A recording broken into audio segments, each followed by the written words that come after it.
Hey, welcome back to another video. Today I'm going to be doing a new series where I play duets from this book, A Modern Method for Guitar. And today I'm going to be playing the duet, Pretty Picking.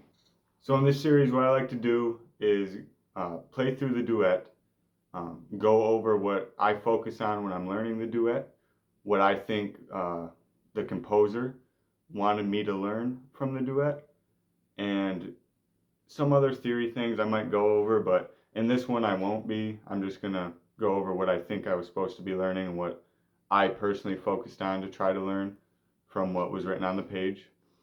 I think it's a pretty song. I mean, it's simple. It's in 3/4, so that's fun. It's supposed to be a waltz, you know.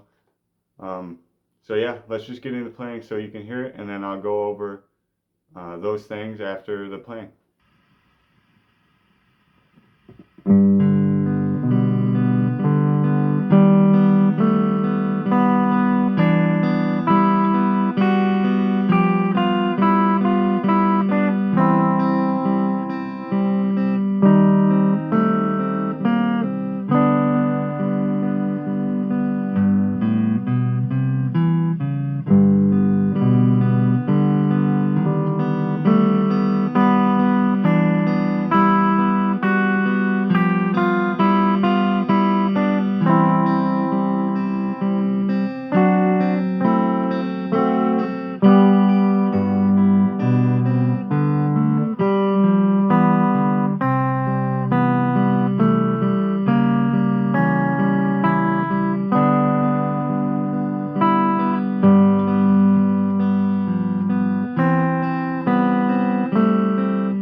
So before I get into the recap, I just want to show what the sheet music looks like here. As you can see, it's got accidentals and crescendos. You know, this one's one of the more musical ones so far. And this melody is the most melodic so far. Typically, it's 2 rhythm parts, and now we're getting into a melody and a rhythm.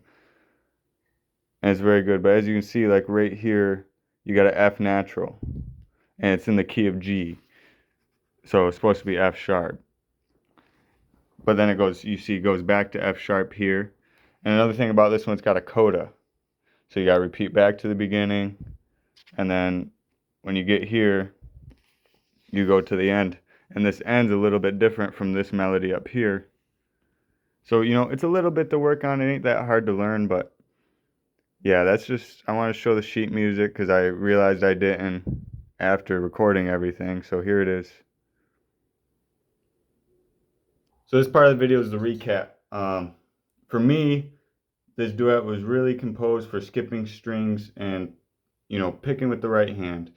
And that's why I like this one so much, is because I really want to get to where I don't have to think about using my right hand.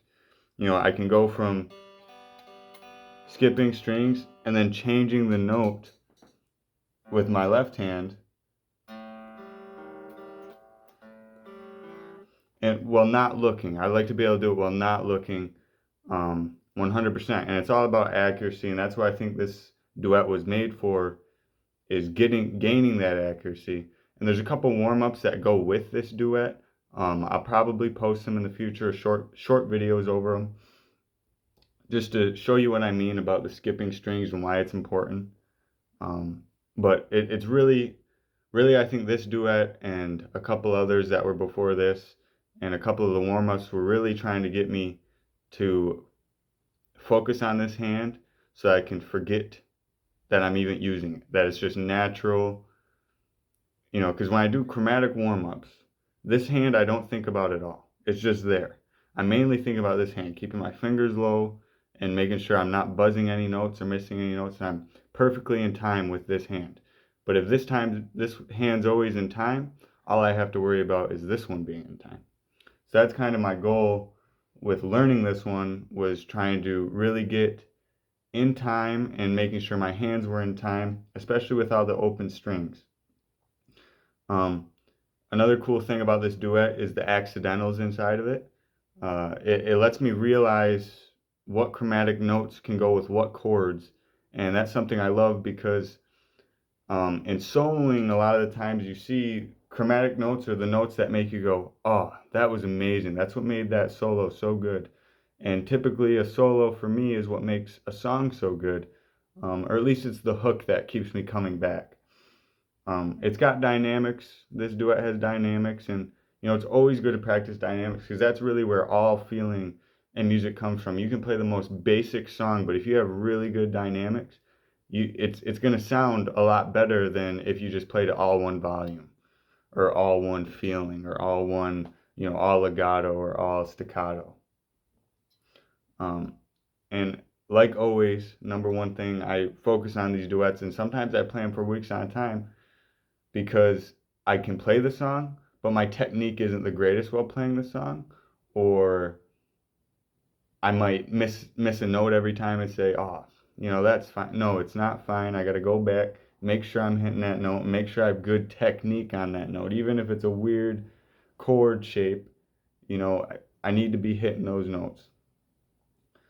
So yeah, this is, you know, another talking video. I'm going to keep making videos like this. I think it's what my people would more like to see. I'm not the best at them, but I know I'll get better with time. Just like guitar, I'll get better with time. Every drop makes a cave. Something to remember for today. Um, and yeah, so leave a comment. Let me know what you think, what I can work on with my video making mainly.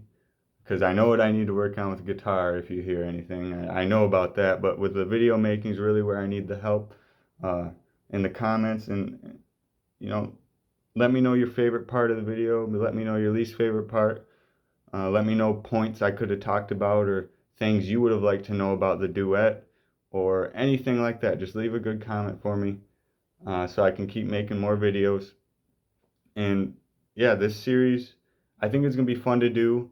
I play out of this book a lot. It's really one of my main things I practice out of because it's very good at teaching. It's very good for self-teaching, I think. And that's really what this video series is about. So thank you so much for watching. Don't forget to like, and definitely for sure, if you don't like whatever, leave a comment. That's the number one thing that helps me out, and that's why I make these videos, is for the comments. So thank you so much to anyone who leaves one. Thank you for watching if you watched this far.